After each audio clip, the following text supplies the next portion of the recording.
வாலிப தம்பி தங்கச்சி, உன் உயர்வு உன் தாளத்துல இல்லடா, உன் தாளத்துல இல்லப்பா, கர்த்தர் கையில தான் இருக்குது. நீ எந்த வழியை சூஸ் பண்றதுன்னே உனக்கு தெரியல, எந்த பாதையை தேர்ந்தெடுக்கிறது. நான் இந்த பிசினஸ் பண்ணவா, அந்த பிசினஸ் பண்ணவா, இந்த வேலைக்கு சேரவா, அந்த வேலைக்கு சேரவா, உன் இருதயம் தடுமாறுது.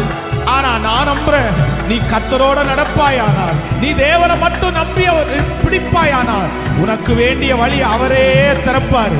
உனக்கு வேண்டிய வழியில அவரே உன்னை கொண்டு போய் நிக்க வச்சுப்பாரு. நீ தேடி போக மாட்ட, அது உன்னை தேடி வரும்.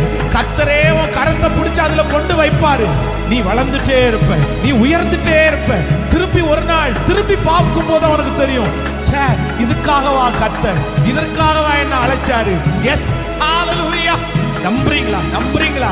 எஸ், ஆண்டவரே உன்னை கொண்டு போய் அந்த வழியில நிறுத்துவார். உனக்குரிய பாதையில கர்த்தரே நிறுத்துவார்.